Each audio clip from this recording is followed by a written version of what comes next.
Pardon the interruption, but I'm Mike Wilbon. It's November 1st, 80 degrees in the nation's capital. We should be playing golf rather than working. I'm Frank Isola. I think Tony was one step ahead of you, Mike. About 100 steps way ahead of you. I got to the first tee, and they said, "Oh, Tony's on the golf course." I went to practice. He, of course, instead is embarrassing himself by begging Colleen Williams for strokes, a couple of strokes off the first It might tee. be too hot to play on November 1st. No, it's not. It's perfect. Short sleeve weather. Perfect. Hasn't Tony rained in over playing a golf. month. He really is. Welcome to PTI. Tony's abandoned you, so I am joined, thankfully, by our great friend, Mr. Frank Isola. Yeah. Also not playing golf. Also not playing golf. You know, no golf clubs in hand. Let's start with the Jets beating the Texans last night. The Jets were trailing in the fourth quarter when Garrett Wilson made this phenomenal, historically great, one-handed catch to put his team ahead for good. Look at his catch. Frank, is the biggest story here Wilson's catch, the Jets snapping their 5-game losing streak, or how sluggish the Texans looked without their top two wideouts? The biggest story is the Jets, and you can't have one without the other. They needed that catch. That was a 3rd and 19 play. It was. And they're losing at the time.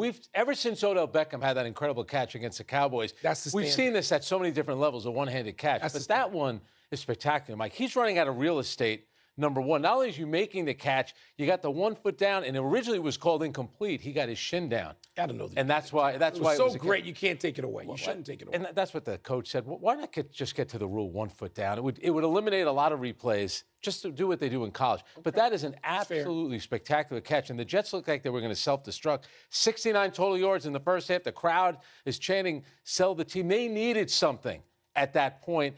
That, you know what, the Yankees could have used Garrett Wilson in Game 5 in the 5th inning if he was going to make catches like that. But it looked like Aaron Rodgers got going. I don't think the Jets are going to be a playoff team, but that win kind of saved their season, and that catch is the reason why they won the game. It's saved different. We're not going to be like other programs on this network to go like 9-10 minutes off the top. Don't mention the Houston team that actually is a contender as opposed to the New York team, which isn't. So I'm going to concentrate on the Houston Texans, who still did not have Nico Collins and not going to have Stephon Diggs. And yet they were right there. How about the doink on the field goal, which could have gotten them close enough? They also had a 1st and goal, and they had some of the worst play calling. Houston easily, I'm not going to say should have, but could have won that game, and then the Jets would still be in despair. So that was not, I know you're on the road. You're not going to go into despair because you lose that game at a desperate Jets team. But Houston could have won that game. Now, they could get Nico Collins back in their next game after the mini bye. They need him, Frank. They need him because their wonderkin quarterback as a rookie is not a wonderkin as a sophomore. I'm not going to say he's slumping, but last night he had a really rough game. But, Mike, part of the problem is, too, with these young quarterbacks, and Stroud has a chance to be really good. He is really good But he was good last season. Everyone's getting ready to put him into Canton. Yeah. He's 11 of 30. Overstated. Last night he got sacked a bunch of times. They ran for 187 yards. Sacked. 8 times. They ran for 187 yards and lost the game. So you could say, well, he didn't have this receiver, that receiver. Diggs is gone. He wasn't very accurate. He wasn't last night. No, that's the problem. There were times there were guys wide open, which made me wonder whether he was injured. We're going to hear something about that later. Because he just had wide open guys running free who could have actually scored on plays. And they did a very Jet-like thing. They kicked the field goal. They have the 3 points to make it 14-13. Then they take the points off the board because they had the first down. First and goal. Inside and ended up not scoring. So they took the points off the board to get the first down. Terrible. And by the way, Aaron Rodgers, 15 of 18 in the second half, 3 touchdowns. Aren't you glad we talked about Houston a little bit on this show? Yes, but all right, but Aaron Rodgers gets beaten up a lot. He should. He's been terrible. He had one good game. 15 of 18 in the second half, 179 yards. It's one good game. He has stunk the place out in some other games. And Devontae Adams even got involved. He had a touchdown as well. All right, we've got a big Big Ten matchup at noon tomorrow. Number 4, Ohio State. Big noon. Travels to Happy Valley to take on 3rd-ranked and unbeaten Penn State. Buckeyes head coach Ryan Day is 2-7 against top 5 teams, including a loss to then number 3 and now number 1 Oregon earlier this season. But Nittany Lions coach James Franklin is just 1-12, Mike, 1-12. against the top 5. 1-12. So which one of these teams and coaches needs to win more? You added coaches. That wasn't supposed to be part of the equation. Teams, Penn State. This could be their time. They're getting Ohio State coming in there. Okay? They're going to Nittany Land, where that is a big home field advantage, just as big a home field advantage as the horseshoe is for the Buckeyes. Yeah. James Franklin needs this. 1-12 Ridiculous. against top 5. And by the way, it doesn't matter. I know he doesn't have a great record against the top Michigan 2 and teams. Ohio, 4-16 against Michigan and Ohio State. Who does? Nobody. No, but Penn State is also viewed differently, Mike, and now they're not really. They really in are. the East they are. Not within the conference, No. in the traditional conference walls, Yes. All right. which I live in. I know out here in the East, you guys don't.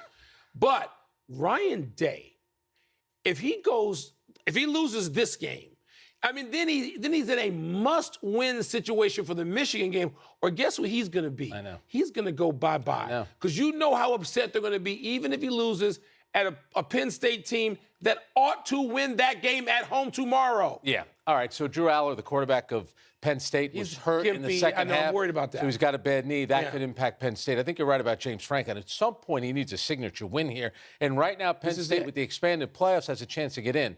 But Ohio State and Ryan Day, number one, their NIL money, their budget, and maybe we got to get an account, is $20 million. First apron. For their roster.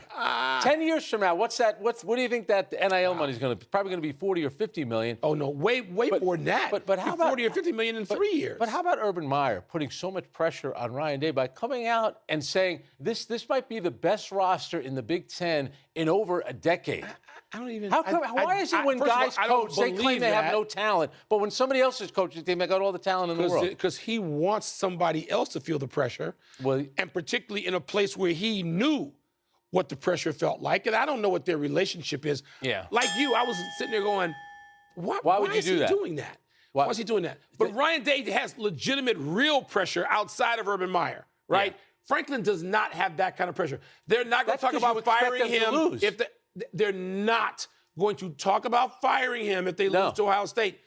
But this is Penn State's time. And they also, should win that game. Remember now, we just mentioned Ohio State lost to Oregon. This would be their second loss. That's what I'm saying. saying. Last year when the two teams played, Penn State only scored 12 points, and they were averaging 3.5 yards. They were a disappointment last year.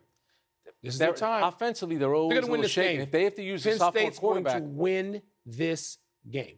They're going to win. Yep. Oh, I'll bet you off air on that one. All right. I'll bet you off air on that one. Let's move to the NBA, where the Milwaukee Bucks are struggling. Big time. 1-4 after a blowout 23-point loss in Memphis last night. Ja was great.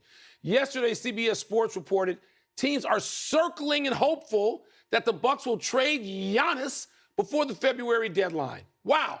Frank, can you see this actually happening? Come on, that is a seismic moment if you're going to trade a guy like Giannis Antetokounmpo. And for this organization, a kid that came in as a skinny kid from Greece, look what he developed into just in terms of his physique. And as a man, he was a finals MVP. He's been a regular season MVP. Changed the franchise, changed everything. The city. They have a new build. Changed everything about Milwaukee. He did. Absolutely. And so to do something like that by February, I'm not buying that.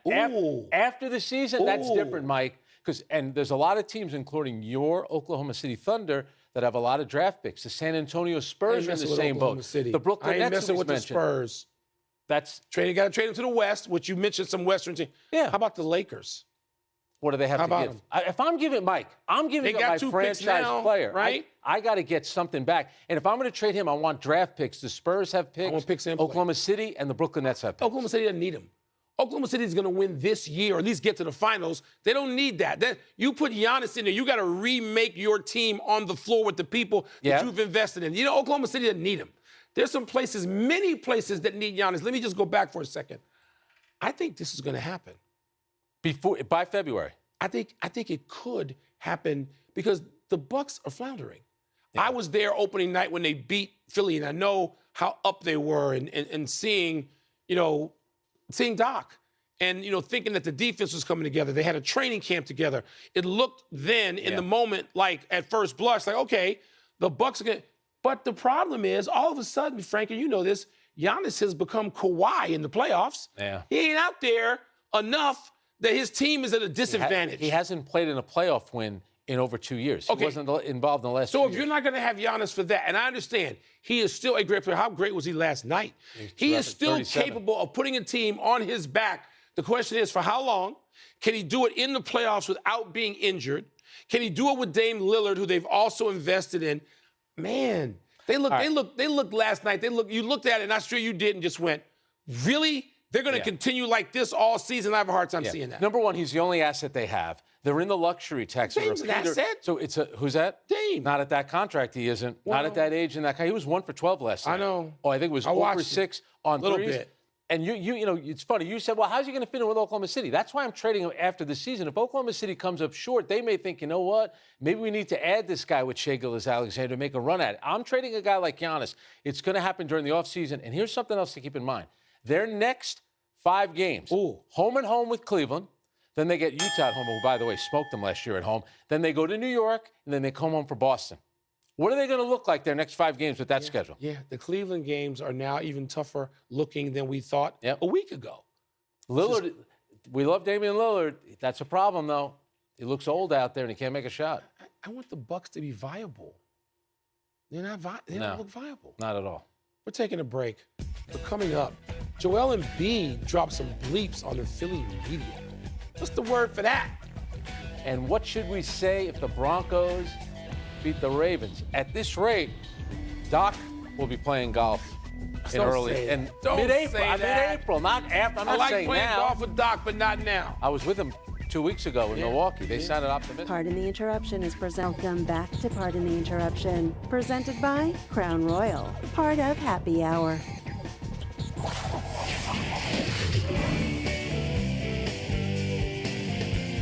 Time to go word for word with Frank Isola. What's first? Joel Embiid is blank to be upset with people who have questioned his desire to play. Oh, did you hear what Embiid told the assembled media yesterday, Frank? I'm sure you've heard some of this. Quote, I've done way too much for this bleeping city to be treated this way, close quote. Wow. And, you know, Embiid, I understand. First of all, he's played great when he's been out there, and I know it hasn't been as much as people want, but he's played through facial fractures and knee injuries and hamstrings. He's played through a lot of things. But here's the problem. When you say that in Philadelphia, you are, and my word is, out of luck. Because they don't want to hear it. That's right. There are some cities, if you're playing even in a big city, you could be playing in Chicago or Detroit, and you're going to get some sympathy, and people say, you know, I was in Philly last week. I know what the tone is like there.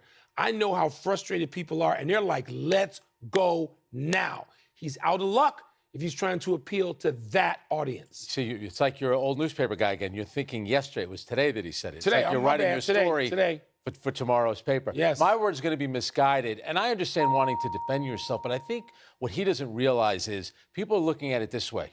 You played in the Olympics, and you seemed okay. We haven't seen you since then. The season starts, and you're not ready to play. So you're okay to play in Paris and win a gold medal, kind of riding, you know, shotgun with LeBron and Kevin Durant and those guys. And yet, where are you when the season begins? And to say that, here's another mistake he made. He told Tim Bontemps of ESPN a few weeks ago, I'm not going to play back-to-backs. Right. If that's your plan, that's fine. Don't announce it. That's not going to make anybody feel good. So, Mike, the other night, Nikola Jokic played in Toronto overtime game. The following night in Brooklyn, that was a total of 85 minutes. Both games went to overtime. I'm thinking, when is Joel Embiid going to play a total of 85 minutes? I'm not going to make that comparison because guys' musculature, different injury he's got history to play different. at some point. He's got to play some point. And it probably hasn't been handled the way you want to see it handled. Here's the problem, Frank. I don't think there's any way you could handle it in Philadelphia that Joel Embiid is not going to catch it. And unless he was out there, and if he goes out there and plays and they're all happy now, it doesn't mean they're going to be happy in May if he can't go the marathon. So I don't think there is any way you can handle this and satisfy everybody. But he should have said to Tim Bontemps, after the Olympics, I was feeling a little tightness in my back. I've been working out a lot. I don't know if I'll be ready for the start of the season, but I'll be ready. Don't announce I'm not playing back-to-back. I told him this during the finals. And, Mike, I didn't want to see him play in the Olympics. They have home back-to-back. So you're telling your fans, you guys are going to have to pick and choose which game I might play in. It's not good. The Olympics could have been a pass, but it's the only thing he's won. And that's why he wanted to do it. What's next? The 5-3 Broncos beating the 5-3 Ravens on Sunday would be blank. It would be transitional. The Ravens, it's hard to imagine the Ravens losing this game, but if they lose and Denver wins, and God, is Sean Payton going to be intolerable and insufferable, what it does is it gives them a leg up in the wild card. They're not going to catch Kansas City for the division crown. They play next week, by the way. That's right. But they would own the head-to-head against Baltimore in a wild card stare down. And at some point, you got to look at Baltimore's defense and say, maybe you guys aren't that good, even if you have a guy who qualifies for the MVP conversation, because you can't stop anyone. Yeah. But it will be transition. It'll be a little flip-flop here if Denver wins this game. Well, you mentioned Sean Payton, so I'm going to say redemption. Could it be redemption for him? Because a couple of years ago, everyone thought, well, this guy doesn't know what he's doing. It's like he forgot how to coach. He's done a really good job. And you think of him as an offensive coach, but they're getting it done defensively. How about they've held 6 of their 8 opponents to 20 points or fewer. That's pretty impressive. And meanwhile, playing with a rookie quarterback. That's right, who's technically just managing the game. Who doesn't get talked about nearly enough. But this will be tough because Baltimore leads the league with 452 total yards per game. So their offense is rolling. And I would think that the way that they played last week against Cleveland, I think they're going to play a lot better. But if they win this, if the Broncos were to win, you could start talking about them potentially as a team that would be a legitimate threat to get to an AFC championship game. God. Not saying a Super Bowl, not saying they'll be. Please. All they do is win. The Sean and Payton, they defend. The Sean Payton-ness of it would just be It's all about the record, Mike. That's the final word. Yeah. Let's take one last break, but still to come. Will the Lions beat the Packers in Lambeau? That's the game. And Caitlin Clark and the Fever have a new head coach. We knew that was coming. And we got Sean Payton on the line for you. He wants to. Chicago guy, He's a good coach. He's a terrific coach. Let me be fair. He's a terrific coach.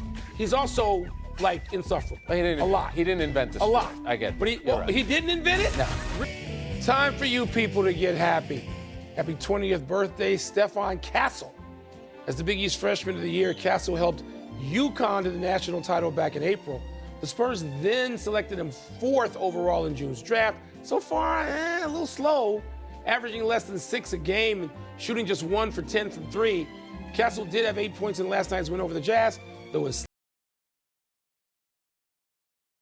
slightly older teammate Victor Wembanyama stole the show, putting up a second 5-by-5 game of his career, 25, 9, 7, 5, 5. This is what analytics has done. It's ruined watching sports. You know what? I'm not crazy about analytics, but that's actually a good stat. The only players who do that multiple times, Hakeem Olajuwon, Andre Kirilenko, and Victor Wembanyama. And Wembanyama is the youngest player ever to do it multiple times. That's a good stat. I'm glad I put that in the script.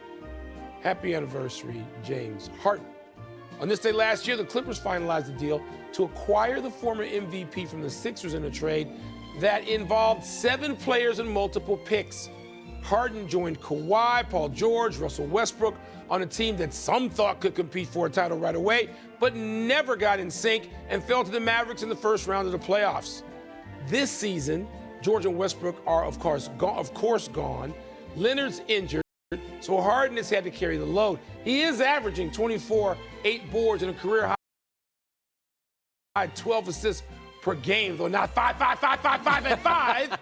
The 2 and 3 Clippers, though he also had a career high 6 turnovers last game. You know, we had a triple-double last night against your hometown Phoenix Suns. Did you see what the Phoenix Suns did in the third quarter? Yeah.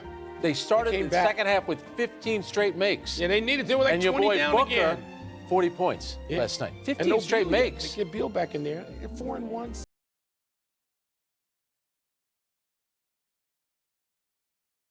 NBC 44 years ago, in his last one in October, when the Yankees clinched the ALCS on TBS. In between, Costas has called 3 World Series and 10 league championships. Now, The Athletic is reporting that Costas has recognized his recent work fell short of the standard he set earlier in his career, but I love the way he calls games. Costas puts the action in front of him into historical context. Doesn't talk about 5, and 5, and I'm going to miss him on the microphone. I'm thrilled to hear he's going to continue his on-air work for several of MLB Network's studio shows. Bob Costas, the best. He's a legendary broadcaster, no question about it. In fact, he called Michael Jordan's last ever shot for the Chicago Bulls. You and I were at that game. This is the final shot of Michael Jordan's career. That's right. One other thing, too. I thought the criticism of Bob Costas during this most recent playoffs was over the top. It's just stupid. He's not delivering the Gettysburg Address. And when John Carlos Stanton has a double, we all know what's happening. He's being historic, calm, cool, and collected. Because those people would rather hear 5, 5, 5, 5, 5, and 5. Running out of show. Let's go to the big finish quick. Freddie Freeman was not just battling a sprained ankle, had torn rib cartilage. Your thoughts? Are you trying to make the Yankees feel any worse? They couldn't get the guy out. Jordan Love is questionable for the Packers hosting the Lions. That's significant. It is, but Malik Willis, man, he's won a couple saves on the Fever. Hired Stephanie White as its new head coach. That makes sense. Caitlin Clark wanted Stephanie White wanted to be there. It's a great hire. It is. College football tonight. San Diego State at Boise State. Number 15, Boise State. You intrigued? Intrigued to stay up late enough to watch. Yes. Last one. Will the 4-0 Thunder stay undefeated in Portland tonight? Your hometown OKC Thunder. You know, their 4 wins, they've won all those games by at least 12 points. They look pretty good. There we go. Pretty good. We're out of time. Thanks for watching. I'm 55555. Frank Isola. I'm Mike Wilbon. Have a great weekend, knuckleheads. You can get the podcast on the app or Apple Podcasts. Yesterday, I was a cranky old man. I'm still cranky.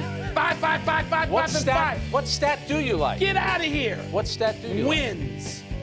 You want to argue with that? Old school. Huh? I like that. You could use that same costume next year.